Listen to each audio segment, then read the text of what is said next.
చివరిగా ఒక ప్రశ్న పరిశుద్ధాత్మ దేవుడు గుర్తు చేస్తున్నాడు అని చెప్పాను కదా. అదేంటంటే, అవును మనందరికీ గాయాలు ఉన్నప్పుడు మరి మనందరం మనుషులు, ఇంక్లూడింగ్ మీ, నాతో సహా ఈవెన్ ప్రీస్ట్లో కూడా గాయాలు ఉంటాయి కదండి. మరి గాయం ఉన్నవాడు గాయాన్ని మాన్పలేడు కదా అని అనుకున్నాం కదా అని అంటే, పరిశుద్ధాత్మ దేవుడు ఒక విషయం మాట్లాడుతున్నాడు. అదేంటంటే, యేసు ప్రభువారు ఈ ప్రపంచంలో అందరికీ స్వస్థతనిచ్చాడండి వాక్యం ద్వారా. వాక్యమే స్వస్థత.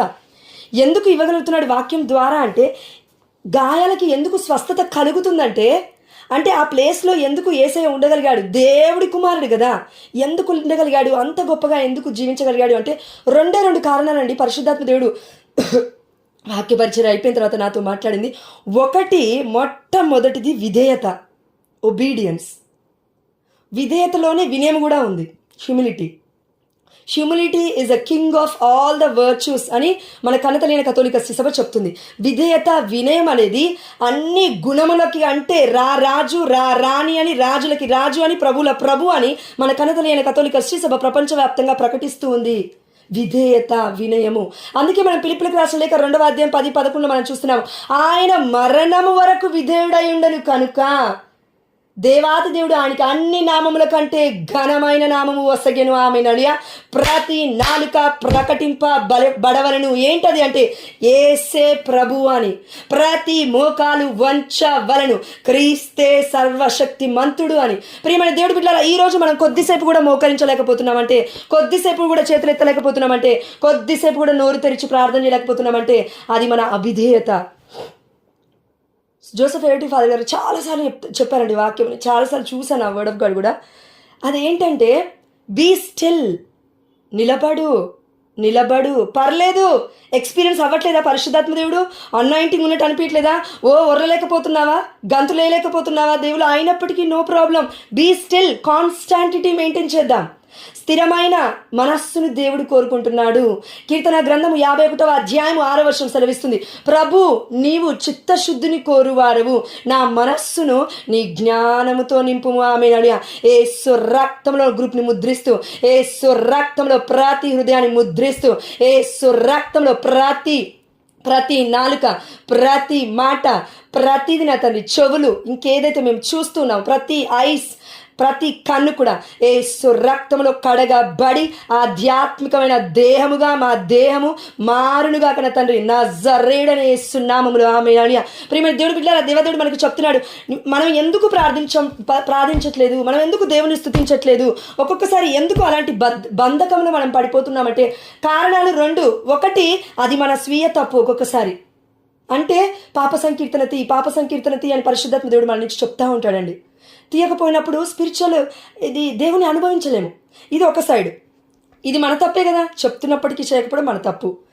తల్లిదండ్రులు చెప్తున్నప్పటికీ చేయకపోవడం పిల్లల తప్పు, విధేయత చూపించట్లేదని అర్థం. అదేవిధంగా దేవుడి పట్ల కూడా ఎవరికో right side brain, sorry Lord, thank you Jesus, praise you Jesus, తల ఎవరికో అండి రైట్ సైడ్ తల బరువుగా ఉంది, ఒక సైడ్ ఇట్లా వాలిపోతున్నట్లుగా అనిపిస్తుంది మీకు. దేవదేవుడు స్వస్థతను ఇచ్చినాడు, దేవుడికి మహిమ కలుగును గాక. ఆమె సాక్ష్యం చెప్పుకొని వెళ్ళిపోవాలి గ్రూప్లోకి వెళ్ళి. అట్లా మీరు వెళ్ళిపోవద్దు డైరెక్ట్గా. ఇప్పుడే కదా నాలుక ప్రకటించాలి, ప్రతి మోకాలు వంచాలి అని. క్రియలు లేని విశ్వాసం వ్యర్థం. విన్న వాక్యం విధేయత చూపించకపోతే వ్యర్థం. వాక్యం వ్యర్థం కాదు, మనం వ్యర్థం. కాబట్టి ప్రియమైన దేవుడి బిడ్డలారా, దేవుడు అందరికీ చెప్తున్నాడు ఈ సమయంలో, దేవుడిలో మనం ఎదుగుతున్నప్పుడు ఒక్కొక్కసారి సాతాను నుండి వస్తూ ఉంది. అదేంటి అంటే, పాప సంకీర్తన చేయకుండా వాడు ఆపేయడానికి ప్రయత్నం చేస్తూ ఉంటాడు. ఇదొక్కటి మనం గుర్తుపెట్టుకుంటే, నిజం చెప్తున్నాండి, మనకి అనాయింటింగ్ ఫీలింగ్ రాకపోయినా కూడా no problem, it's true. Father Joseph ఎయిటీ గారు చెప్పారు, ఇది మనకు అవసరమని పరిశుద్ధాత్మ దేవుడు చెప్తున్నాడు కాబట్టి మాట్లాడుతున్నాడు. ఇప్పుడు మర్యాదల గురించి యాక్చువల్లీ మనం మాట్లాడుకోవాల్సింది, కానీ పరిశుద్ధాత్మ దేవుడు చెప్తున్నాడు కాబట్టి. ప్రియమైన దేవుడు బిడ్డలారా, మనకి ఆ ఎక్స్పీరియన్స్ రాదు, ఆనందం ఉండదు, శాంతి ఉండదు, సమాధానం ఉండదు. ఎక్కడ ఏం మాట్లాడినా కూడా మనకి ఏదో డిస్టర్బ్డ్గా అనిపిస్తూ ఉంటుంది. కొంతమంది స్వరం విన్నా కూడా మనకి డిస్టర్బ్డ్గా అనిపిస్తూ ఉంటుంది. Even though they are anointed, even though వాళ్ళు అనాయింటెడ్ అయినా, ఈవెన్ మనం అనాయింటెడ్ అయినా, ఎట్లయినా కూడా అండి. ఎందుకంటే మనలో లేదు ఏదో సంథింగ్. అదేంటంటే పాప పశ్చాత్తాప మనస్సు. కాబట్టి పాప సంకీర్తన తీయాలని పరిశుద్ధాత్మ దేవుడు చెప్తూ ఉంటాడండి. ఇది పక్కకు పెడతాం. ఇది మన స్వీయ కృత పాపం మనం మళ్ళా చేస్తుంది దేవుడు చెప్పినప్పటికీ. రెండో సైడ్ చూస్తే పరిశుద్ధాత్మ దేవుడు మనందరికీ కూడా ఒక టెస్ట్, ఒక పరీక్ష పెడతాడు. అవును, దేవుని నుంచే వస్తుంది ఆ పరీక్ష. దానికి అర్థం ఏంటంటే, ఫర్ ఎగ్జాంపుల్ ఈరోజు ప్రార్థన చేసాం, నెల రోజులు ప్రార్థన చేసావమ్మా, రోజు 3 గంటలకి, పొద్దున 3 గంటలకి, మధ్యాహ్నం 3 గంటలకి, తూచా తప్పకుండా మనస్సుతో, నోటితో కాదు, మనస్సుతో దేవుడి కృప వల్ల పర్లేదు ప్రభువా, పర్లేదు ప్రభువా, అయినా పర్లేదు, నువ్వు ఉన్నావు. అద్భుతం జరగకపోయినా పర్లేదు ప్రభువా, నువ్వు ఉన్నావు. నాకు స్వస్థత జరగలేకపోయినా పర్లేదు ప్రభువా, నువ్వు ఉన్నావు. నేను ప్రేమిస్తున్నానయ్యా, నువ్వు ఉన్నావయ్యా, నువ్వు ఉన్నావయ్యా, నాతో ఉన్నావయ్యా. ఎడమ చెయ్యి ఎవరికో స్వస్థత అయిందండి. ఈ యొక్క ఫింగర్స్ మొత్తం దురదగా ఉంది, చిమ్ము చిమ్ము చిమ్మని మీకు ఒకలాగా దిమ్ దిమ్ దిమ్ అంటుంది ఎడమ చెయ్యి మొత్తం. ఈ యొక్క ఫింగర్స్ దేవాదేవుడు స్వస్థత ఇచ్చినాడు, దేవుడికి మహిమ కలుగుగాక, ఆమె. కాబట్టి ప్రియమైన దేవుడు బిడ్డారా, దేవాది దేవుడు మనందరికీ ఎందుకు ఈ మాట చెప్తూ ఉన్నాడు అని అంటే, పరిశుద్ధాత్మదేవుడు పరీక్షకి మనల్ని పెడతాడండి, నిజం పెడతాడు. ఇప్పుడు మన బిడ్డలు నెక్స్ట్ క్లాస్కి వెళ్తున్నప్పుడు ఎంత ఆనందపడతాం కదా, మన ప్రార్థన కూడా చేస్తాం. మనలో కొంతమంది దేవుడి కృప వల్ల నా బిడ్డ మంచి మార్క్స్తో పాస్ అవ్వాలి, లేదంటే టాప్ 1లో ఉండాలి. తప్పేం లేదుగా. దేవుడు కూడా అనుకుంటున్నాడు, నా బిడ్డ ఎంత శోధన వచ్చినా కూడా వెనక్కి, నా బిడ్డ ఎంత కష్టం వచ్చినా కూడా వెనక్కి, నా బిడ్డ రోగం వచ్చినా కూడా వెనక్కి, నా బిడ్డ ఆర్థిక సమస్యల్లో ఉన్నప్పటికీ వెనక్కి. వెనక్కిపోవడం అంటే ఆధ్యాత్మికతలో, ప్రార్థనలో, దేవుని స్తుతించడంలో, వాక్యము చదవడంలో, దివ్యమైన బలిపూజకు వెళ్ళడంలో విసుగు చెందుకోకుండా, సత్కార్యములు చేయుటయందు విసుగు చెందరాదు. గలతీ 6:9. సత్కార్యములు ఇవన్నీ, మంచి కార్యములు ఇవన్నీ దేనికి? ఈ లోకానికి కావు, పరలోక రాజ్యానికి వెళ్ళాలంటే సత్కార్యములు చాలా అవసరం. మనందరికీ తెలుసు, లెంట్ సీజన్లో మనం 3 విషయాలు గుర్తుపెట్టుకున్నాం. ఫాస్టింగ్, అదేవిధంగా ఆర్మ్స్ గివింగ్, అదేవిధంగా ప్రేయర్. ఇది ఇంక్లూడింగ్ ఏంటి అంటే అందులో ప్రేమ ఉంది. ఈ ప్రేమ దేవుడి మీద ఉంటే మాత్రమే మనం ఈ 3 చేయగలుగుతాం, లేదంటే చేయలేం. సత్కార్యములు అంటే ఈ 3 అండి. ఇంకా దాంట్లో డీప్గా ఆలోచిస్తే చాలా విషయాలు ఉంటాయి. కాబట్టి ప్రియమైన దేవుడి బిడ్డలారా, మనము ఒక్కొక్కసారి ఆధ్యాత్మికంగా పడిపోతున్నప్పుడు భయపడకూడదు. ఎందుకంటే పౌలు గారు కూడా అన్నారు, ఇదిగో నేను చేయాలనుకుంటున్నది చేయలేకపోతున్నాను, చేయొద్దనుకుంటున్నది చేస్తున్నాను. క్షమించాలని ఉంది ప్రభువా, కానీ క్షమించలేకపోతున్నాను. ప్రేమించాలని ఉంది ప్రభు ఆ వ్యక్తిని, కానీ ప్రేమించలేకపోతున్నాను. ఆ బిడ్డ కోసం ప్రార్థన చేయాలని ఉంది ప్రభు, కానీ ప్రార్థించలేకపోతున్నాను. ఇది ఒక సమయం వస్తుందండి, టెస్టింగ్, పరీక్ష ఎంత భయంకరంగా ఉంటుందంటే, ఇక నాకెవ్వరు లేరు అనే ఒంటరితనానికి గురవుతాం చాలామంది. ఇట్స్ ట్రూ, ఒంటరితనానికి గురవుతాం. ఆ సమయంలో ఏమవుతుందంటే, మొట్టమొదటిగా పరిశుద్ధాత్మ దేవుడు మనలో ఉండి చెప్తున్న మాట, జిప్పేసేయి నీ నోటికి అంటాడు. అంటే సైలెంట్గా ఉండు కొన్ని రోజులు. ప్రార్థన నా వల్ల కాదని చెప్పు, వాక్యం నేను చెప్పలేకపోతున్నానని చెప్పు, లేదైతే నాకు ఏదైనా అనారోగ్యం ఉందని చెప్పి, ఇలాంటివన్నీ గుర్తు చేస్తాడు. ఎందుకంటే అది మన మంచికి, ఎదుటి వాళ్ళ మంచికి కూడా. ఎందుకంటే మనం మాట్లాడడం ద్వారా, మనం మాట్లాడేది మనకు అర్థం కాదు, వాళ్ళకు కూడా అర్థం కాదు. వాక్యం ఏం చెప్తున్నామో, లేదంటే వాక్య పరిచయం ఏం చేస్తున్నామో, లేదంటే ప్రార్థన ఏం చేస్తున్నామో, లేదంటే పాట ఏం పాడుతున్నామో. సారీ అమ్మ, తప్పుగా అనుకోవద్దు, కానీ మన గ్రూప్లో కొంతమంది తల్లులు పాట పాడతారు, ఫస్ట్ ఎత్తుతారు, మంచిగా ఎత్తుతారు సాంగ్, నెక్స్ట్ లైనే మర్చిపోతాము. అంటే సిద్ధపాటు లేకుండా 60 మంది బిడ్డల యొక్క ఆత్మను ఎటు నడిపిద్దాం అనుకుంటున్నాము? నువ్వు నేను ఏమనుకుంటున్నావు అంటే, మన వాయిస్ వినబడుతుంది, నేను పాట పాడుతున్నాను మనం అనుకుంటామండి. లేదు, voice is a God's voice. మన స్వరము, మన ఎలుగెత్తే స్వరము బప్తిస్మ యోహాను వలె దేవుడి స్వరము. ఇది దేవుడి స్వరముగా మారాలి అంటే ఎప్పుడు ఆజ్ఞాపిస్తే అప్పుడు మాత్రమే మాట్లాడాలి. ఎప్పుడు నోరు మూసుకోమంటే అప్పుడు మాత్రమే నోరు మూసుకోవాలి. ఎప్పుడు నోరు తెరిచి నన్ను ప్రొక్లెయిమ్ చేయంటే అప్పుడు మాత్రమే నోరు తెరవాలి. ఇది నిజం. అందుకే ఫోన్ ఒక్కొక్కసారి స్విచ్ ఆఫ్ వస్తుంది మీకు. అంటే నా గురించే కాదమ్మా, బిడ్డలు ఎవరిదైనా తీసుకోండి, వాళ్ళు కూడా కొంతమంది ఎందుకు లిఫ్ట్ చేయరు ఫోను. ఆ బిడ్డలే బంధకంలో ఉన్నారు. వాము ఈమెను నేనెట్లా ఆర్చి తీరుస్తాను, నా దగ్గరే కన్సోలేషన్ లేదు, నన్ను ఆదరించే వాళ్ళే లేరు, ఇక ఆ బిడ్డను నేను ఎట్లా ఆదరిస్తానని ఆ బిడ్డ రెస్పాండ్ అవ్వదు. ఎందుకంటే ఆమె కూడా అదే ప్రాబ్లంలో ఉంది. నీకు అర్థం కాక నువ్వే అనుకుంటావు అంటే రెస్పాండ్ అవ్వదేంటి? ఆమె అనారోగ్యంగా ఉందా నీకు తెలీదు, అప్పుల బాధలలో ఉందా తెలియదు, ఏదైనా స్పిరిచువల్ డ్రైనెస్ గుండా వెళ్తుందా నీకు తెలీదు, కుటుంబంలో ఎవరన్నా ఏమన్నా అన్నారేమో తెలియదు, బయట ఎంతోమంది ఏదైనా తిట్టారో తెలియదు, అవమానం గుండా వెళ్తుందో తెలియదు, నిందా గుండా వెళ్తుందో తెలియదు, తెలియకుండా మనం అన్ని మాట్లాడుతుంటాం. కాబట్టి ప్రియమైన దేవుడు బిడ్డలారా, మనం అందరికీ కూడా దేవదేవుడు చెప్తున్నాడు, ఈ యొక్క స్పిరిచువల్ డ్రైనెస్ అనేది ఒకటి మన స్వీయ కృత పాపము చేత వస్తే అది మనం రెక్టిఫై చేసుకోవడానికి దేవాది దేవుడు వాక్యం ద్వారా మాట్లాడినప్పుడు పద్దే ఒకటే గురించి, ఒక్కదాని గురించే మాట్లాడతాడు. వెళ్ళు వెళ్ళు వెళ్ళు నా సన్నిధికి రా రా రా అంటాడు. ఈరోజు ఎవరో పొద్దున దివ్యమైన బలి పూజకి వెళ్ళలేదట, ఏమైంది అని దేవాదేవుడు అడుగుతూ ఉన్నాడు. దివ్యమైన బలి పూజకి ఎందుకు వెళ్ళలేదు? ఎందుకు రాలేదమ్మా నువ్వు నా దగ్గరికి అని దేవదేవుడు అడుగుతున్నాడు. ఐఎమ్ వెయిటింగ్ ఫర్ యూ కదా, ఎందుకు రాలేదని దేవదేవుడు వాపోతూ ఉన్నాడు. సాయంత్రం వెళ్ళాలని అనుకున్నావట, సాయంత్రం వర్షం పడిందట, నువ్వు వెళ్ళలేదంట. వర్షము ఒక్క క్షణము నువ్వు విశ్వాసముతో అడుగు బయట గడప బయట వేస్తే వర్షం ఆగిపోతుందనే విషయం నీకు నాకు తెలియదా? ఏసునామలో జరిగింది. ఆమేన్. జరిగింది, ఆల్రెడీ మా విషయంలో కూడా జరిగింది. కానీ వర్షం ఆగలేదు. బట్ నేను మా ఆయన తడుచుకుంటూనే వెళ్ళాము. దేవుడికి మహిమ కలుగును గాక. ఆమేన్. దివ్యమైన బలి పూజకి అవరోధాలు ఎన్నో పెడతాడు అపవాదిగాడు, కానీ దేవుడు నమ్మకస్తుడు, ప్రేమామయుడు, ఎప్పటికీ కూడా మనల్ని విడిచిపెట్టేవారు కారు. కానీ మనం ఏం చేస్తామంటే వద్దులే బాగానే ఉన్నానులే అనుకుంటామండి కొన్ని విషయాలు. ఇదేంటి అంటే ఇది ఒక్కొక్కసారి దేవుడి దగ్గర నుంచి రాదండి. వద్దులే, పోనీలే, క్షమిస్తాడులే, రిపీటెడ్గా చేసినా క్షమిస్తాడులే, మొత్తం నిద్రపోయినా క్షమిస్తాడులే దేవుడు, ప్రార్థన మొత్తం బంద్ చేసినా దేవుడు క్షమిస్తాడులే, ఎందుకంటే అర్థం చేసుకుంటాడులే దేవుడు. No no no. అది ఒకవేళ పదే పదే పదే పదే పదే అది జరుగుతుందంటే అర్థం చేసుకోవాలి, ఆధ్యాత్మికంగా ఎదగనివ్వట్లేడాడు. ఎవరు? సాతాను గాడు కూడా అనొద్దంట కదా, ఫాదర్ గారు చెప్పారు. Sorry lord. కాబట్టి ప్రియమైన దేవుడు పిల్లరా, మరి ఇది ఒక మొట్టమొదటిది అనుకున్నాం. రెండోది ఏంటంటే దేవుడి దగ్గర నుంచి, పరిశుద్ధాత్మ దేవుడి దగ్గర నుంచి వస్తే స్పిరిచువల్ డ్రైనెస్ ఏంటంటే అంతా బాగానే ఉంటుంది. ఇంట్లో కూడా పరిశుద్ధాత్మ దేవుడు మొత్తం కంట్రోల్ తీసుకుంటాడు. You need not to pray. Some times నీకు తెలిసిపోతుంది ప్రార్థన ఏది పాపము లేనప్పుడు, రెగ్యులర్గా కన్ఫెషన్స్కి వెళ్తున్నప్పుడు, రెగ్యులర్గా దేవుడితో మాట్లాడుతున్నప్పుడు దేవుడి స్వరం వినబడుతుంది. అయినప్పటికీ డ్రైనెస్ అనిపిస్తుంది. ఎట్లా అంటే వాము వాము వాము వాము ఏమైపోతుంది టెన్షన్ కాదు అది. అంటే దేవుళ్ళో నేను ఎందుకు ఆనందించలేకపోతున్నానని పరలోక రాజ్యం వైపు చూసే ఆలోచన, అప్పుల వైపు చూసే ఆలోచన కాదు ఇది. సంతానం వైపు చూసే ఆలోచన కాదు ఇది. భర్త వైపు చూసే ఆలోచన కాదు ఇది. కుటుంబ సభ్యుల వైపు చూసే ఆలోచన కాదు ఇది. ఎందుకంటే స్వస్థపరిచేది యెహోవా ప్రభు, మన తండ్రి, మన యేసయ్య. ఆయన వైపు చూడకుండా జోష్నాన్ని చూస్తే స్వస్థత అవ్వదు, గ్రూప్లో ఉన్న మెంబర్స్ని చూస్తే స్వస్థత అవ్వదు, వేరే వాళ్ళని చూస్తే స్వస్థత అవ్వదు. They cannot able to give because they are not gods. They are zero without our hero. దేవుడు లేకపోతే దే ఆర్ జీరోమా. మనకు అర్థమవుతుందా? వాళ్ళు కూడా అదే పరిస్థితి గుండా వెళ్తున్నారు కదా. నీకెట్లిస్తారు స్వస్థత? స్వస్థత ఇవ్వాలంటే యేసయ్య వల్లనే అవుతుంది. ఎట్లా? వాక్యం ద్వారా. దానికి అర్థం ఏంటి? సంపూర్ణముగా. ఒకవేళ ఫర్ ఎగ్జాంపుల్ అమ్మ తప్పుగా అనుకోవద్దు, కానీ నేను ఈరోజు చదివిన వాక్యంలో పరిశుద్ధాత్మ దేవుడు ప్రేరేపించిన వాక్యం ఏంటంటే అపోస్తల కార్యంలో 5వ అధ్యాయం 15వ వచనము, అదేవిధంగా అపోస్తల కార్యంలో ఎక్కడ ప్రభువా 19వ అధ్యాయం 11వ వచనంలో అక్కడ ఉంది. ఏమని అంటే పౌలు వస్త్రము అనేకులకి స్వస్థతనిస్తుంది అని అక్కడ ఉంది.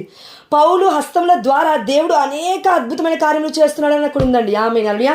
పేతురు నీడ అని ఉంది అక్కడ, యేసయ్య నీడ అని లేదు.